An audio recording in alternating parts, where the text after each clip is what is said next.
กสนามกระทือว่าใดได้เปิดกองหรือว่ารายงานตอนต้นให้กับท่านผู้ชมและท่านผู้ฟังอยู่ทางบ้านได้ติดตามรับชมรับฟังกันบรรยากาศในยามเช้าๆแบบนี้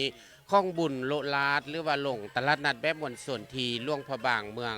มรดกโลกคือกันกับทุกๆปีที่ผ่านมาซึ่งเป็นการอนุรักษ์รักษาวัฒนธรรมฮีตของประเพณีบ่ได้ละฮีตให้เสียมองบ่ได้ละของให้เสียเศร้าท่านผู้ฟังเป็นการอนุรักษ์ฮิตของประเพณีฮิต12ของ14ฮิตยีของเจียงที่สาวลาวของเราโดยเฉพาะก็คือสาวล่วงพระบางเมืองมรดกโลกแห่งนี้ไว้ให้มั่นคงตลอดกาลและมื้อนี้ก็กว่าปีมีเทื่อนึงท่านผู้ฟังบุญโลลาดหรือว่าลงตลาดนัดแบบม่วนสนก็มีบรรดาพ่อแม่พี่น้องประชาชนบรรดาเผ่าเนาะพ่อค้าสาวค่ายแม่ค้าได้นำเอาเครื่องข้องใส่ต่างๆเครื่องอุปโภคบริโภคอาหารการกินที่เป็นเอกลักษณ์ของล่วงพระบางมาหวังค่ายอยู่ที่บุญโลลาดเนาะสาวล่วงพระบางเขามักเว้ากันว่าไปโลลาดเนาะลาดบ้านนั้นลงลาดบ้านนี้ก็คือการลงตลาดนัดหรือว่าการนำเอาสินค้ามาหวังค่ายหรือคำศัพท์ทั่วไปเขามักเอิ้นเว้ากันว่าตลาดนัดนั่นเองท่านผู้ฟังและท่านผู้ชมที่ติดตามรับชมและรับฟังรายการไทยทอดสดอยู่ทางบ้านสำหรับการโลลาดหรือว่าลงตลาดนัดแบบมวลชนที่หลวงพระบางคำว่าโลลาดความหมายเดียวกับคำว่าเที่ยวหรือว่าเลาะแต่คำศัพท์ภาษาท้องถิ่นหลวงพระบางเอิ้นว่าโลลาดก็คือการเที่ยวตลาดนัดหรือว่างานโลลาดจะจัดขึ้นเฉพาะที่บุญเดือน5และก็บุญเท่านั้นท่านผู้ฟังเฉพาะกิจกรรมมือโลลาดในบุญกฎสงกรานต์ปีใหม่ลาวแมันจัดขึ้นอยู่ในวันที่14เมษายนกับมือสังขารหลวงพอดีก็คือมือนี้ชาวบ้านไกลบ้านไก่ก็จะพากันตื่นแต่ดึกลุกเช้าพาลูกพาล้านมาโลมาเที่ยวซื้อเครื่องของต่างๆตั้งแต่ดึกดำบรรพ์จนมาถึงปัจจุบันนี้ชาวบ้านจะพากันเอาเครื่องข้องมาวางค่ายตามถนนซ่องฝากถางกันอย่างล่วงลายเครื่องที่นำมาค่ายนั้นท่านผู้ฟังได้แก่พืชผักมากไม้เครื่องปลูกข้องฟังจากไห้จากส่วนที่ประชาชนได้ทำการผลิตอยู่หัวอยู่ส่วนแล้วก็เป็นเครื่องจักสานเครื่องหัตถกรรมเครื่องนุ่งห่มที่หยิบปักถักเซลเป็นงานซี่มือของประชาชนบ่เฉพาะแต่เท่านั้นได้ท่านผู้ฟังท่านผู้ชมที่ติดตามรับชมและรับฟังอยู่ทางบ้านก็ยังมีข้าวต้มข้าวนมมีโตเพิงหรือว่าโตสัตว์เพื่นเอิ้นว่าโตเพิงนี่เป็นโตสัตว์ที่เอิ้นว่า12ราศีมีสัตว์12ชนิดเนาะว่าปีนี้เฮาเพิงสัตว์ได้คำว่าเพิงก็คือเฮาเพิงผ่าอาศัยสัตว์ใหญ่สัตว์น้อยสัตว์นั้นสัตว์นี้ผู้หญิงจะไล่ขึ้นผู้ชายจะไล่ลงเหล่านี้เป็นต้นซึ่งการไทยทอดสดของพวกเขาจะมาอธิบายแล้วก็จะมาเว้าให้กับท่านผู้ชมที่ติดตามรับชมและรับฟังอยู่ทางบ้าน12ราศีสาวหลวงพระบางได้ต้องได้มีไว้ประจำเฮือนเนาะแล้วก็เป็นเพื่อเป็นสิริมงคลฮะนะท่านผู้ฟังแล้วก็มีปักไว้ประดับประดาที่กองพระทัดสายเพราะว่าภายหลังสำเร็จเสร็จสิ้นจากการโลลาดแล้วก็จะมีการลงดอนหรือว่าลงตบพระทัดสายที่ดอนทรายมงคลแล้วก็จะนำเอาตัวเพิงเรานี่แหละเนาะไปปักไว้ที่กองพระทัดเพิงพาอาศัยสัตว์เหล่านั้นให้มาค้ำคูณให้ชีวิตของพวกเขาเป็นสิริมงคลแก่ชีวิตแก่ครอบครัวแก่ผู้คนต่อการเวียกต่อการเฮ็ดเวียกการงานต่อการซอกอยู่ห้ากินในแต่ละปีละปีว่าเขาจะเพิงสัตว์ประเภทใดซึ่งสัตว์เหล่านั้นได้แก่นกบอกคือจังสีปลาคือจังสีแล้วก็สิ่งเสื้อเหล่านี้เป็นต้นและนอกจากนั้นก็ยังมีเครื่องปั้นดินเผามาจากบานจันเนื้อเมืองจอมเพชรมาวางค่ายและบางเครื่องก็เป็นเครื่องที่เอิ้นว่าเครื่องค่ายลาดและท่านก็ได้ติดตามรับชมในปัจจุบันนี้ก็คือนางสังขารทาง7ได้ประกวดในซ่องคำคืนที่ผ่านมาท่านผู้ชมก็คือวันคืนวันที่11และก็คืนวันที่12ด้วยกันเสื่องทานจะได้เห็นกันเป็นอย่างดีท่านผู้ฟังสำหรับการโลลาท่านผู้ฟังนอกจากนั้นบุญปีใหม่นี้ก็จะมีการปล่อยสัตว์ต่างๆไม่ว่าจะเป็นนกปลาห้อยปูปลามีเต่ามีเอียนมาวางค่ายแล้วก็จะได้ไปปล่อยพร้อมการปล่อยสัตว์เนาะมีความเชื่อกันว่าสัตว์เหล่านั้นจะได้มา โพดมาพ่ายจะได้มาช่วยเหลือชีวิตเฮาในยามตกทุกข์ได้ยากยามที่เฮาลำบากสัตว์เหล่านั้นก็จะได้มาช่วยเหลือคำสู่ให้เฮาได้มีชีวิตที่ดีได้พ้นหลุดพ้นออกจากความทุกข์ความยากตามความเชื่อถือของชาวพุทธก็คือชาวโลกพระบางของพวกเขาที่เคยปฏิบัติกันมาท่านผู้ฟังและนอกจากนั้นก็ยังได้ซื้อเอาตัวเพิงแล้วก็เอาดอกไม้มากมายและอาหารไปบูชาตามสถานที่ต่างๆวังเสมอวาทานผู้ชมและท่านผู้ฟังคงจะติดตามรับชมและรับฟังกันอยู่ก็คงจะเคยได้มาสัมผัสกับบรรยากาศบุญโลลาดหรือว่าลงตลาดนัดแบบมวลชนแต่เชื่อได้ว่าตอนเช้าของมื้อนี้ดินฟ้าอากาศยังเป็นใจ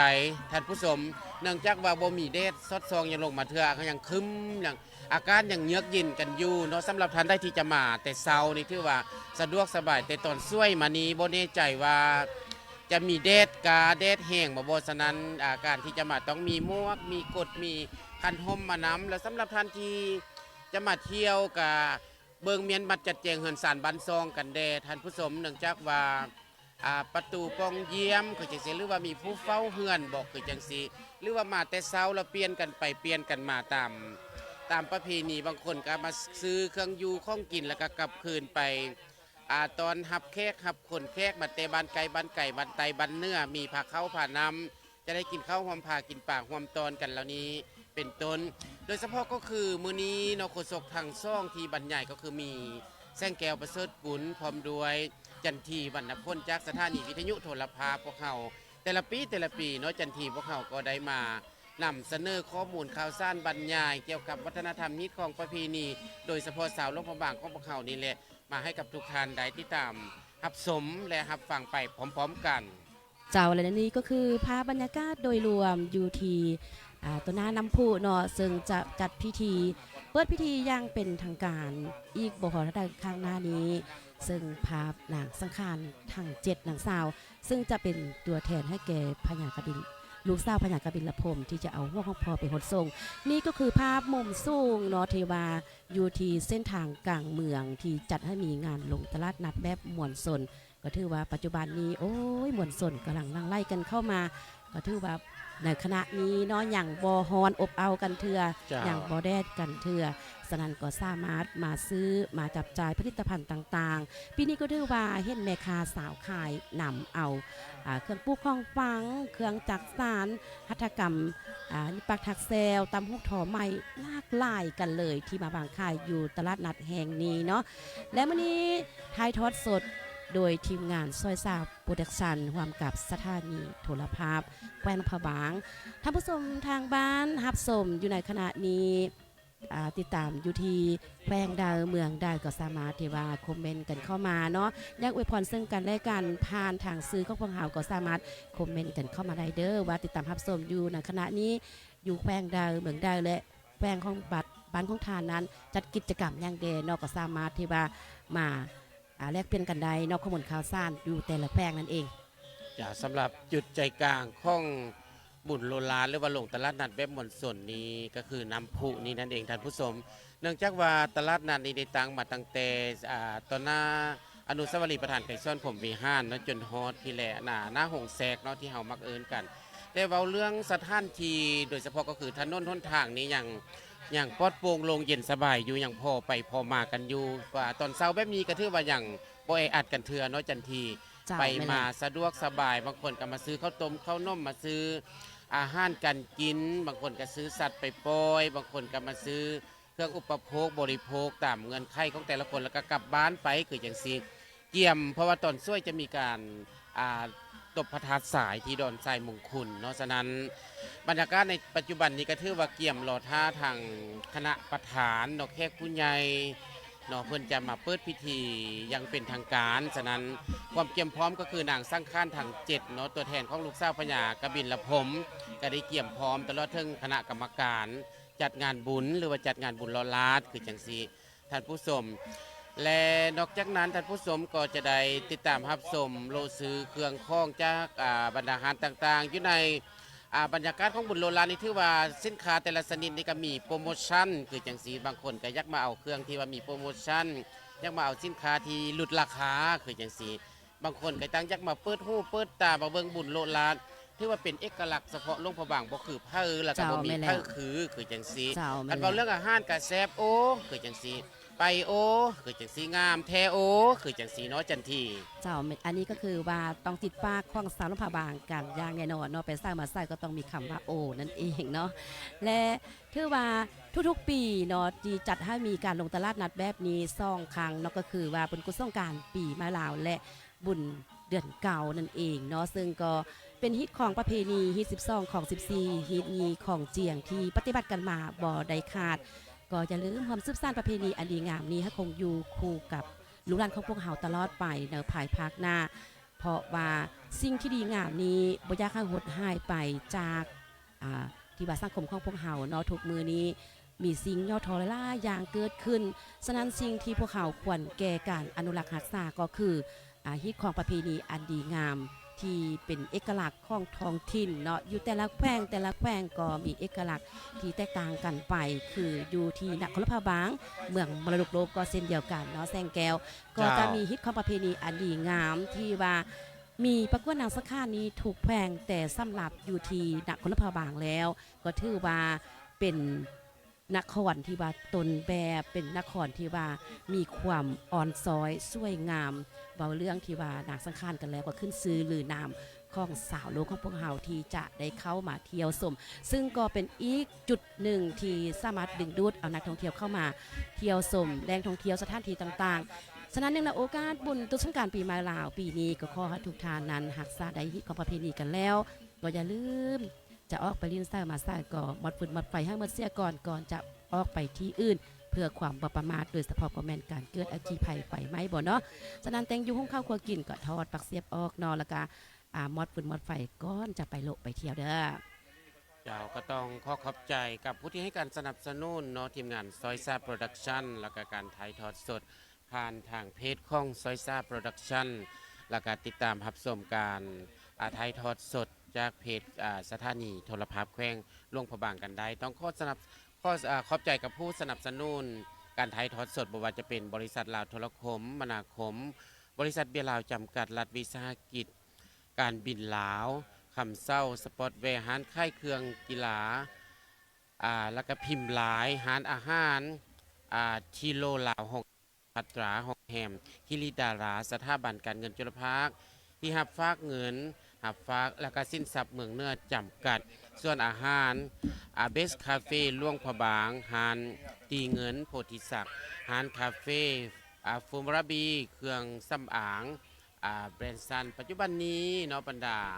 คณะนำการนำเนาะก็กำลังเดินทางกันเข้ามาสู่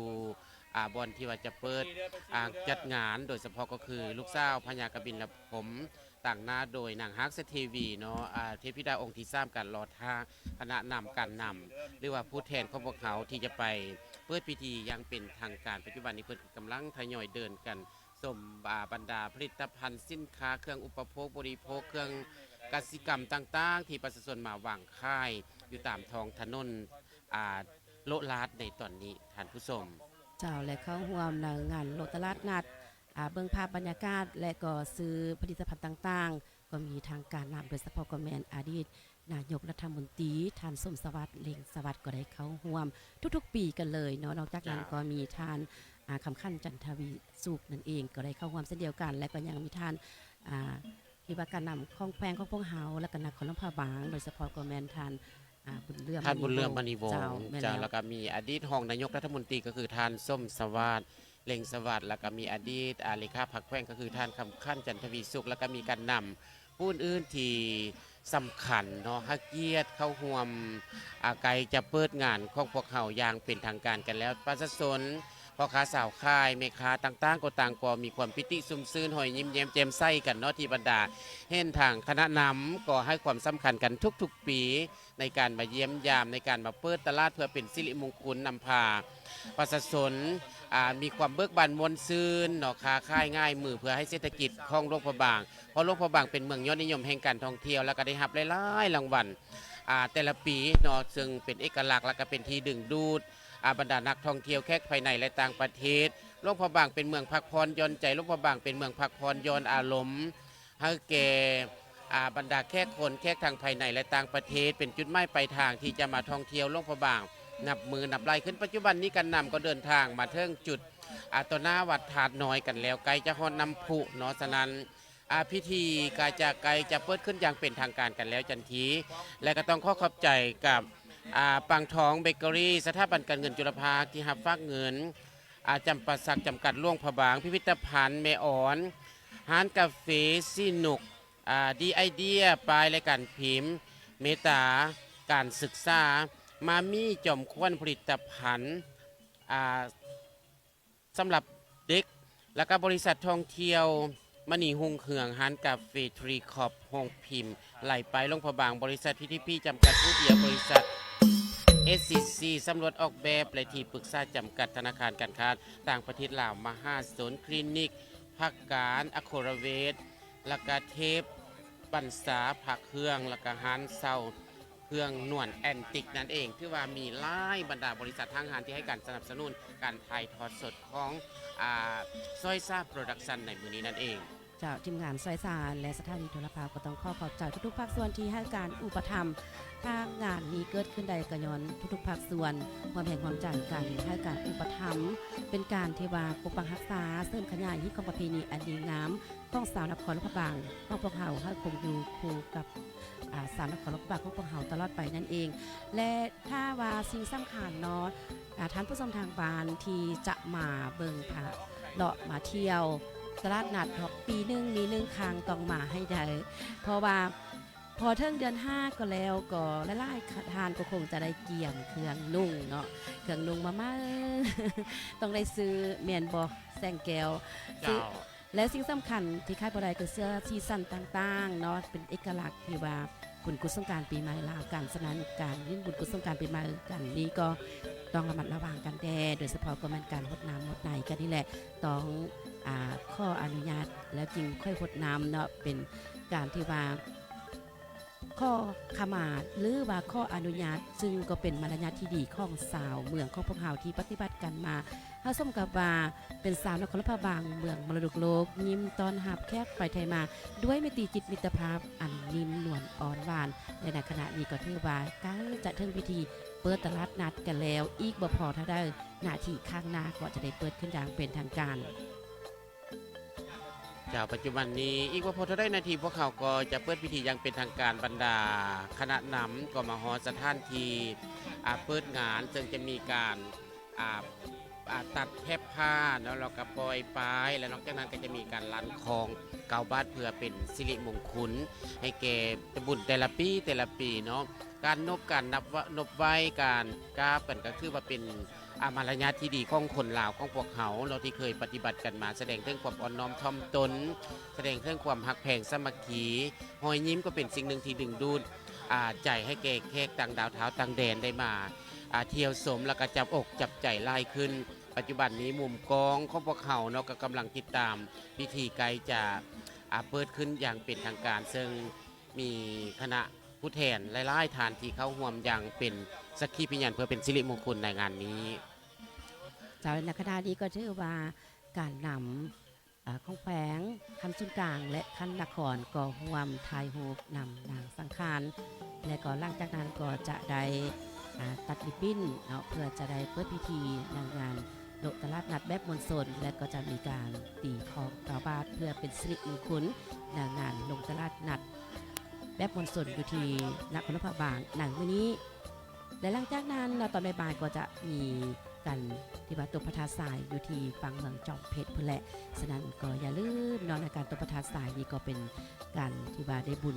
อานิสงส์อันแห่งการฉะนั้นก็อย่าลืมที่ว่าเป็นประเพณีที่สืบทอดกันมากันแล้วพวกเราก็ต้องได้ปฏิบัติบ่ต้องละฮิตให้เสียมองบ่ต้องละของให้เสียเศร้าเพราะว่าฮิตของประเพณีนี้ควรแก่การสืบสานให้คงอยู่ต่อไป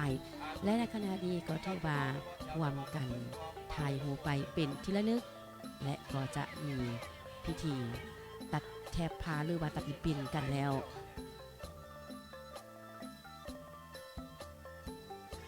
ซึ่งฮาเกียตัดริบบิ้นก็มีทานส้มสวัสดิ์เล็งสวัสดิ์อดีตรองนายกรัฐมนตรีทานคำขั้นจันทวีสุขอดีตเจ้าแคว้นพระบางและทานบุญเลื่อมมณีวงศ์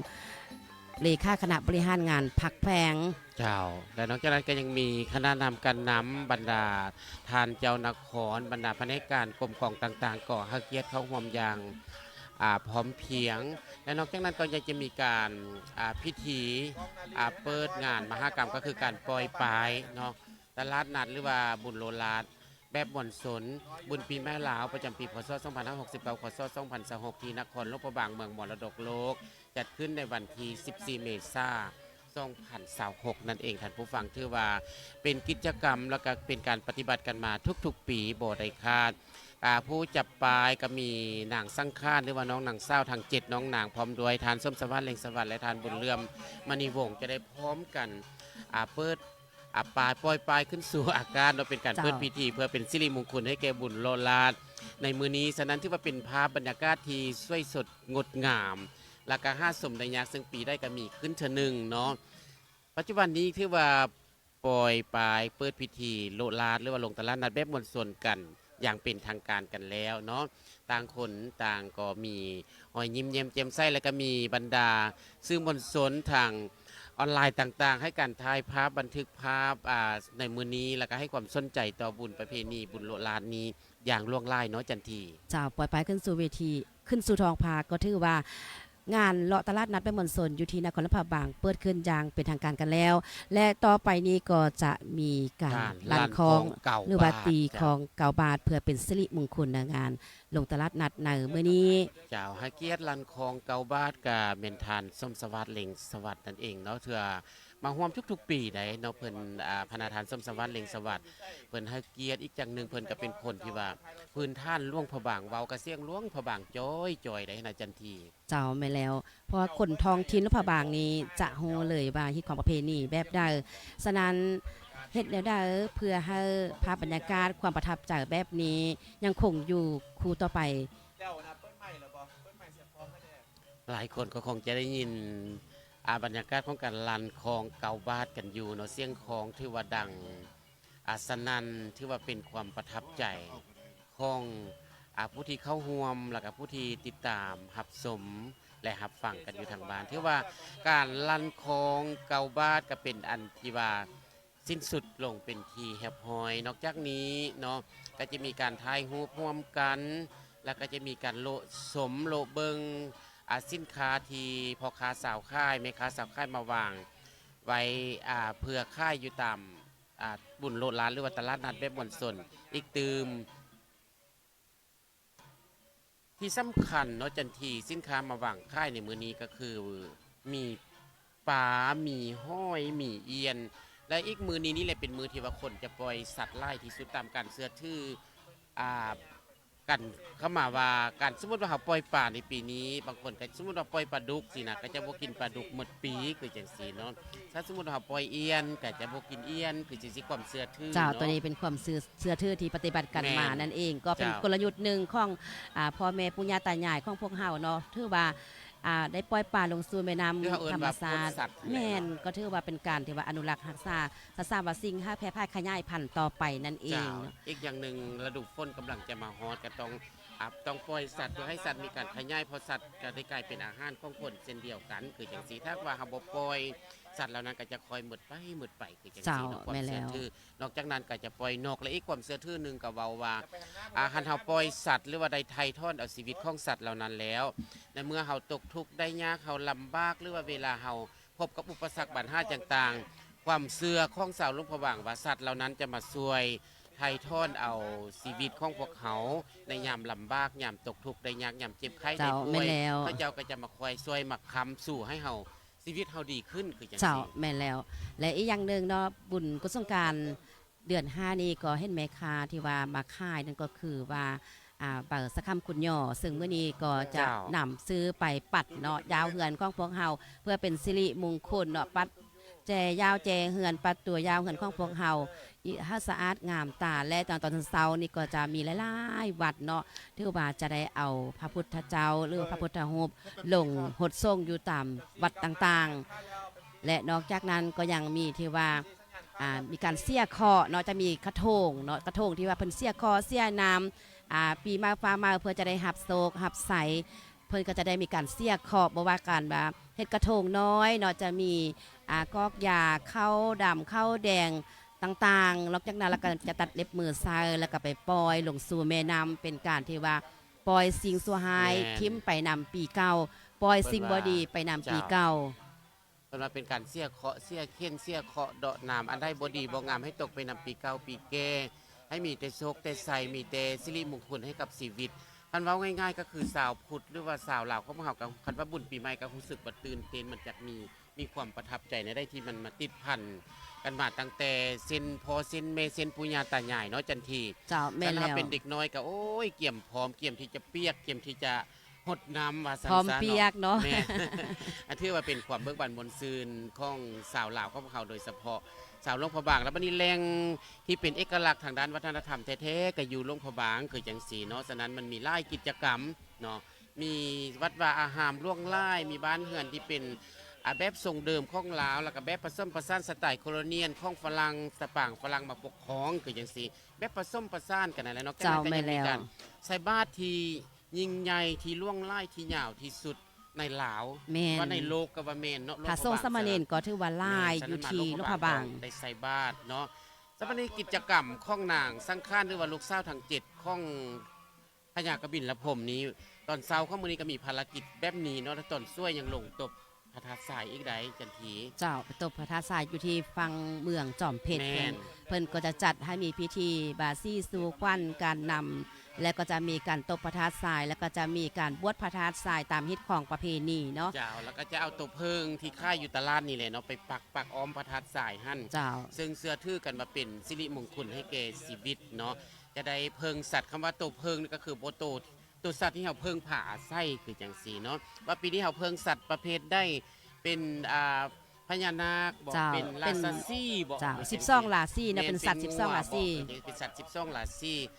ผู้หญิงผู้ชายจะมีการคิดไล่แตกต่างกันว่าปีนี้เขาจะได้เพิงสัตว์ยังคือจังสีอายุเขาครบรอบจากปีก็จะไล่ตามนั้นได้จัน เจ้า ที ก็ถือว่าตั้งแต่น้อยๆมาความทรงจำแบบนี้ยังคงที่ว่าจดจำอยู่เนาะว่าพ่อแม่ของพวกเฮาได้เว้ามาตั้งแต่ยังน้อยๆอยู่ แต่มาปัจจุบันนี้ก็จึงว่ายังคงรักษาอยู่และก็ยังเห็นภาพบรรยากาศแบบนี้อย่างบ่เสื่อมหายไปกันอยู่เนาะ เจ้ายังคงอนุรักษ์รักษาไว้อยู่อันเว้าเรื่องอาหารการกินว่านี่นะก็มีคั่วข้าวปุ้นนี่นะคั่วข้าวปุ้นไข่เค็มทางนี่นะคั่วข้าวปุ้น คั่วมี แล้วก็หมูเนมคือจัง เบา ซี่ มาแล้ว เป็นเอกลักษณ์ของหลวงพระบาง เจ้า แล้วก็ต้องได้ซื้อติดไม้ติดมือไปนำ แม่นเป็นของตอนของฝาก แม่นเป็นของตอนของฝากไปฝากลูกฝากเต่าฝากบ่เฒ่าแม่เฒ่าฝากผู้ที่ เจ้า เข้าเหมือนผู้ที่บ่ได้มาโลลาด ไข่แพนบ่แจวบอง ไข่แพ บ่ นแจวบองคือจังซี่ ซื้อไปที่ว่าไปซุ่มหมากก็ได้ที่ผู้เฒ่า แม่น ผู้แก่เพิ่นมักไข่แพนก็ซื้อไปซุ่มมาซุ่มมาเนาะถ้าเพิ่นจื้อบ างคนก็ซื้อเอาแผ่นเพจผ้าเบียง เจ้า เครื่องหัตถกรรม เครื่องหยิบปักถักเซลโดยเฉพาะทางบ้านผ้าหนุ่มกันมาบ้างค่ายตามเส้นกลางเมืองนี่นะเนาะแล้วก็ซื้อเอาเพเบียงเป็นสิ้นบอกคือจังสีเป็นผ้าฝ้ายผ้าไหมบอกไปส้มหมาผู้เฒ่าผู้แก่คือจังสีในมือที่เฮาส้มหมามือที่เฮาหดเฮาส่งพ่อพรจากผู้เฒ่าผู้แก่จากโปรดจากเมหนาจันที เจ้าปีใหม่นี้ก็ถือว่าเป็นปีที่ว่าทุกๆท่านจะได้รับพรจากผู้พ่อแม่ปู่ย่าตายายเพื่อนมิตรสหายเนาะเป็นการอวยพรซึ่งกันและกันที่ว่าให้พวกเฮานั้นดำรงชีวิตต่อไปจะได้มีโชคมีใสตลอดปีตลอดไปนั่นเองเนาะก็ถือว่าโอ้ยคือคืนกันได้บรรยากาศในขณะนี้ ถ้าท่านผู้ชมทางบ้านอยู่แขวงใดที่ว่ายังมีแพทย์ว่ายักษ์มาลพาบางก็ยังทันกันอยู่เนาะยังทันกันอยู่ เจ้า โดยเฉพาะกอแมนเมื่ออื่นนี้ก็จะมีพิธีแฮวอตั้งแต่วัดทานน้อย5วัดเสียงทอง และก็จะมีแฮวอวันที่ 16 อีกตื่มตั้งแต่วัดเชียงทอง5วัดทาดน้อย และก็จะมีการที่ว่าอารัธนาอุปบางลงหดทรงอยู่ที่วัดมาสุวรรณภูมิรามเป็นเวลา3 มือด้วยกัน แล้วก็จะมีพิธีอารัธนาขึ้นก็ถือว่าเป็นการที่ว่าเสร็จสิ้นนะการลิ้นบุญกุศลการปีใหม่ลาวอยู่ที่นครหลวงพระบางของพวกเฮา จ้าสังเกตเห็นภาพมุมสูงอยู่ในถนนสีสว่างวงตั้งแต่เดินพาดพุ่นแหละมาเนาะจนฮอดหงแสงนี่ถือว่าผู้คนก็เริ่มอังอ่อหน้าแน่นกันไล่ขึ้นเนาะเพราะว่าอากาศมื้อนี้ถือว่าอากาศเป็นใจแดดบ่ฮ้อนอบอ้าวแต่ก่อนหน้านี้คนศกสังเกตเห็นสาวต่างประเทศผู้หนึ่งเนาะ ขนาดว่าเขาจะเป็นคนต่างประเทศเขาจะก็อย่างนุ่งสิ้นไม่หลาวคือจังสีเนาะที่ว่าเป็นการเอกอ้างทนงใจเป็นที่นิยมสมสอบของแขกต่างดาวเท้าวต่างแดนที่เห็นได้คุณค่าและก็ความงดงามของผลิตภัณฑ์พื้นเมืองโลกพะบางหยิบปักถักเซลคนว่ามีหญิงลาวก็มือเป็นลายง่ายมือเป็นดอกเนาะสิ้นไม้เสื้อผ้าอาภรณ์ผสมประสานกับวัฒนธรรมทางด้านภูมิปัญญาก็คือ การขับการล้ำการบายซี่การสู้ข้วนการอวยพรคือจังสีการฟ้อนคือจังสีบ่ว่าจะเป็นขับทุ่มลกพะบางอ่านหนังสือขับสล่างซ้ำซาวซ่องขอนลอดไข่ขับมายองนาคสะดุงคือจังสีขับลองคองคือจังสีเหล่านี้เป็นต้นเฮ็ดเป็นที่ดึงดูดแขกทางภายในและต่างประเทศและเป็นหนึ่งเฮ็ดให้ลงพะบางได้เข้าเป็นเมืองมรดกโลกไอแมนภูมิปัญญาท้องถิ่นทั้งว่าจะจับจองบ่ได้แต่มันเป็นขับเป็นลำที่เป็นเอกลักษณ์ของหลวงพะบางผสมผสานกับเพิ่นว่าหลวงพะบางเป็นเมืองที่มีวัดวาอารามหลายแห่งได้ขนาดนำว่าเมืองแห่ง65วิหารตำนานแห่งนัก15ตระกูลนั่นเองเจ้ามาแล้วอันนี้ก็คือภาพมุมสูงอยู่ที่นครพะบางปัจจุบันนี้ก็มวลชนก็ถือว่าโอ้ยขับขาหน้าแน่นกำลังลั่งไล่กันเข้ามาเลาะตลาดนัดแห่งนี้เนาะก็คือว่าปีนึงจัดขึ้นเทื่อนึงก็คือบุญเดือน5เนาะและอีกเดือนนึงครั้งก็คือ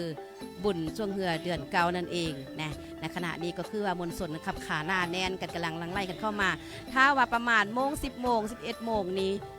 อับห้องว่ามวลชนนี่ไล่ขับขาหน้าแน่นคือทุกๆปีกันเลยก็ถือว่าเทิงว่าจะเป็นยุคเข้ายากมากแพงเนาะแต่ว่ามวลชนนั้นก็ยังว่าให้ความสนใจในฮิตของประเพณีอันดีงามแบบนี้ฉะนั้นก็หลายๆคนก็ที่ว่ามีความตื่นตัวเนาะนุ่งสิ้นที่เป็นเอกลักษณ์ของชาวลาวของพวกเขาเนาะแล้วก็นอกจากนั้นก็ยังมีที่ว่าซีซั่นต่างๆบอกว่าจะเป็นมากไม้บ่มากเบ่งบ่และเครื่องนกนู่ปูแปงบ่เนาะโอ้ยเบาแล้วดำเนินรายการทางซ่องคนนี้ก็ยังบ่ได้ไปเราไปซื้อเครื่องไทยล่างแล้วไทยโทนไปแล้วโอ้ยเห็นเบอร์ปิงเพิ่งอันนี้สัญลักษณ์ของก็เป็นเอกลักษณ์เดือน5เนาะเขาล่ามคือจังซี่เนาะล่วงพะบางพอถึงเดือน5ต้องมีตัวเพิ่งแม่แล้วก็มีค่ายนกปีดคือจังซี่ดื่มแล้วจะได้ปล่อยนกขนาเพราะมันเป็นเอกลักษณ์ที่มากก็ต้องมีกินข้าวล่ามมีการกินปิงเพิ่งแล้วก็กินข้าวปุ้นน้ำปลาข้าวปุ้นน้ำเจลข้าวปุ้นน้ำพริกคือจังซี่เนาะมาที่โรงพยาบาลนี้จุดเดียวข้าวซอยคือจังซี่ก็ถือว่าคุ้มเลยเนาะเพราะว่าจะเป็นแหล่งท่องเที่ยวก็มีหลายๆแห่งแหล่งท่องเที่ยวที่ห้องรับแขกทางภายในและต่างประเทศนอกจากนั้นก็ยังว่ามีอาหารการกินหลากหลายอย่างมีฮิตของประเพณีก็ถือว่าถ้ามาเที่ยวโรงพยาบาลนี้คุ้มค่ากันเลยฉะนั้นก็เชิญชวนมาเที่ยวเด้อมาเที่ยวโรงพยาบาลของพวกเราหลายๆเพื่อจะนำหลายๆเข้าสู่สาวนครพะบางของพวกเรานี่ก็คือว่าภูมิปัญญาสาวบ้านเนาะเครื่องจักสานว่าจะเป็นแอบเข้าบ่อผ่าเข้าน้อยบ่อผ่าโต๊กบ่อหวดน้อยๆนะหักเนาะเอาไปประกอบเป็นแอบเข้าสาวบ้านเนาะแล้วก็นอกจากนั้นยังมีกระเป๋าเนาะกระเป๋าที่ว่าพนักงานราชการของพวกเราก็สามารถใส่ได้เป็นราชการเนาะแล้วก็ยังมีที่ว่าพิเศษก็คือซาน้ำเกียงเนาะจันทีที่เป็นซี่ไม้ลายมือเป็นว่าคิดประดิษฐ์สร้างของโรงพะบางเป็นดอกดวงโดยเฉพาะก็มีแต่โรงพะบางในเรื่องซาดำเกียงเป็นบอลผลิตแต่ว่าปัจจุบันนี้ก็มีโอ้ยคนลาวของพวกเขาแล้วก็รวมทางต่างประเทศนำเนาะซื้อไปใช้เนาะเอาจะสร้างไม้แบบอเนกประสงค์หรือว่าใส่ได้ทุกอย่างแต่ว่าพิเศษก็คือการเอาไปใส่บาตรยัดน้ำหรือว่าไปจังหั่นคือจังสีเนาะอาศัยอาหารการกินเครื่องอุปโภคบริโภคไปจังหั่นอยู่วัดว่าต่างๆกระไดเช่นเดียวกันเนาะในนอกจากนั้นก็ยังมีสินค้าอุปโภคบริโภคอื่นๆจะเป็นผลิตภัณฑ์หนึ่งเมืองหนึ่งผลิตภัณฑ์ที่ประชาชนนำมาขายบ่ว่าจะเป็นสากาแฟน้ำผึ้งกับเขากระเจ้ากระเลียงปัจจุบันเขาเป็นน้ำผึ้งแท้ๆน้ำผึ้งบริสุทธิ์แล้วก็เครื่องปั้นดินเผาอันนี้แหละคนว่าเครื่องปั้นดินเผามาจากบันจันเนื้อเนาะแล้วนอกจากที่ว่าเป็นโจ๊กกับฝีหรือว่าถ้วยโถโอซามแล้วก็ยังมีเครื่องค่ายลาที่ได้ในเฮาเห็นแบบเครื่องค่ายลาปั้นดินเผาแล้วก็มีโคมไฟมีหม้อน้อยแบบเตาโลแบบเด็กน้อยลิ้นท่านะจันทีเจ้าเวลาอันนี้เด็กน้อยเห็นนี้จะทึกตาต้องเจออย่างแน่นอนเนาะเพราะว่าทุกๆปีต้องเป็นเครื่องลิ้นของเด็กน้อยที่ว่าจุดประสงค์ของเด็กน้อยมานี่ต้องเป็นเครื่องลิ้นแบบนี้มาแล้วก็ต้องได้ซื้อผู้ปกครองก็ต้องได้จ่ายมีเตาโลมีผ้าแบบขนมครกมีถ้วยคือจังซี่อันคนแขว้งอื่นนั้นเขาจะเว้าว่าเครื่องลิ้นหันน้อยเนาะแต่คนโรงพยาบาลเพิ่นเอิ้นว่าเครื่องค่าย เครื่องลิ้นไข่ลาดเนาะเครื่อง เจ้า เด็กน้อยนะเครื่องไข่ลาดแบบเด็กน้อยมาลอกตอกแตกตักขี้ดินตักขี้ทรายไม่ยังใส่เครื่องลิ้นแบบจำลองน้อยๆขนาดเนาะมันกับเป็นที่น่าหักและเป็นเอกลักษณ์ของหลวงพระบางเส้นเดียวกันเนาะ ก็ถือว่ามีหลากหลายผลิตภัณฑ์เนาะแล้วก็ยังมีเครื่องสินค้าโอดอปเครื่องจักสานเครื่องยิบปักถักแซลหลายๆภาคส่วนหลายๆเมคาสาวขายนำมาวางขายนี่ก็คือภาพมุมสูงแล้วก็กลับเข้ามาภาพเกี่ยวบรรยากาศณสาน้ำเกี้ยงแล้วก็มาที่ก็หน้าน้ำพุเนาะจะเห็นมวลสนแต่ว่ามาถ่ายรูปไว้เป็นที่ละนึกปีหนึงมาหนึ่งครั้งบ่ว่าจะเป็นเห็นภาพประทับใจอีกแล้วเดยวเฉพาะกอแมนเห็นสาวต่างชาติเนาะนุ่งสิ้นแบบเหล่าๆของพวกเฮายืนถ่ายรูปนี่เป็นภาพที่ประทับใจหลายท่านผู้ชมทางบ้านเห็นบ่จุดนี้เห็นสาวต่างชาติที่ว่ายืนถ่ายรูปเนาะ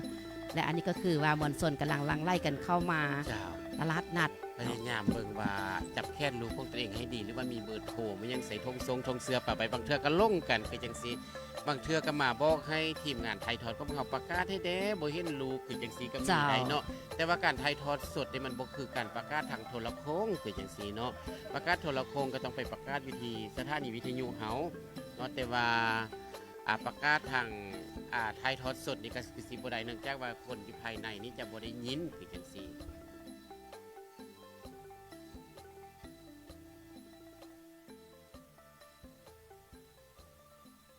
ท่านผู้ชมและท่านผู้ฟังที่ติดตามรับชมรับฟังอยู่ทางบ้านในตอนนี้เฮาไปเข้าสู่การโฆษณาผู้ที่ให้การสนับสนุน เจ้า การถ่ายสดสดของซอยซาโปรดักชันไปติดตามรับชมพร้อมกันได้เลย เจ้าผักสมสีน่าสนใจจากทางรายการกันเลย ค